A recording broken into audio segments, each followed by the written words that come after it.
ஆண்டவராகிய இயேசு கிறிஸ்துவின் இனிய நாமத்தில் உங்கள் ஒவ்வொருவரையும் வாழ்த்துகிறேன். தேவனுடைய நாமம் உங்களில் மகிமைப்பட ஜெபிக்கிறேன்.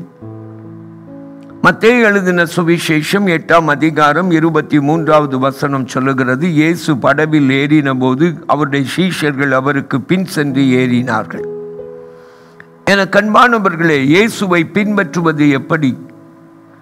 இயேசுவை போல் வாழ்கிற வாழ்க்கை என்பது என்ன? இந்த கேள்விக்கு இந்த வசனம் பதில் சொல்லுகிறது. இயேசு தம்மை பின்பற்றி வருகிற ஒரு மனுஷன் எப்படி இருக்க வேண்டும் என்கிறதை குறித்த காரியங்களை போதித்த பின்பு அவர் ஒரு படவில் ஏறுகிறார். இப்பொழுது இயேசுவின் சீஷர்கள் அவரை அவருக்கு பின் சென்று படகிலே ஏறுகிறதை வேதம் நமக்கு சொல்லுகிறது. என கண்பானவர்களே, அப்போஸ்தலனாகிய பவுல் இப்படி சொல்லுகிறார். 1 கொரிந்தியர் 11ஆம் அதிகாரம் 1வது வசனத்தில், நான் கிறிஸ்துவை பின்பற்றுகிறது போல நீங்களும் என்னை பின்பற்றுகிறவர்களாகுங்கள். அதை பிலிப்ஸ் என்கிற மொழியாக்கம் இப்படி சொல்லுகிறது, as I am copying Christ, you also copy me. NKJV என்று சொல்லுகிற ஆங்கில மொழியாக்கம் சொல்லுகிறது, as I am imitating Christ, you also imitate me. அப்போஸ்தலனாகிய பவுல் என்ன சொல்லுகிறார்? நான் கிறிஸ்துவை பிரதிபலிக்கிறேன், நான் கிறிஸ்துவை அப்படியே பின்பற்றுகிறேன், நீங்களும் அதை செய்யுங்கள். இங்கே சீஷர்கள் இயேசுவினிடம், நீர் ஏன் படகில் ஏறுகிறீர்? நீர் எங்கே போகிறீர்? நாங்கள் எங்கே வர வேண்டும் என்கிற எந்த கேள்விகளும் இல்லாமல் கீழ்ப்படிந்து இயேசுவை பின்பற்றுகிறார்கள்.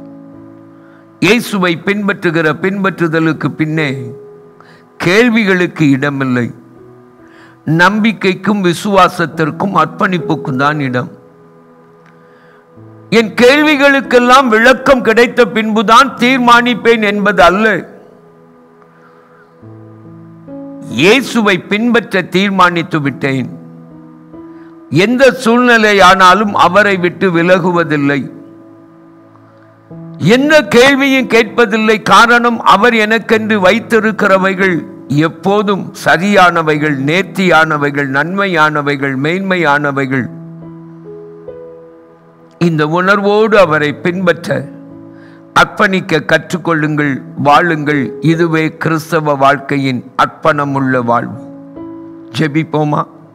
அன்பின் பரம தகப்பனே, உமக்கு நன்றி சொல்லுகிறோம். என்னோடும் எங்களோடும் பேசுகிற எங்கள் தேவன், நாங்கள் எப்படி உம்மை பின்பற்ற வேண்டும் என்கிறதை எங்களுக்கு கற்று தந்திருக்கிறதற்காய் நன்றி. அப்படி வாழ கருவைத்தார். இயேசுவின் மூலம் வேண்டிக் கொள்கிறோம் பிதாவே, ஆமேன், ஆமேன். அன்பானவர்களே, உங்கள் ஜெப தேவைகளுக்கும் மேலதிக விவரங்களுக்கும் தொடர்பு கொள்ள வேண்டிய எங்கள் முகவரி: சகோதரர் பி. பொற்செல்வன் ஆசீர், கிருபையின் ஊழியங்கள், ஆபிரகாம் நகர், பெரிய நாயகபுரம், தூத்துக்குடி 628101.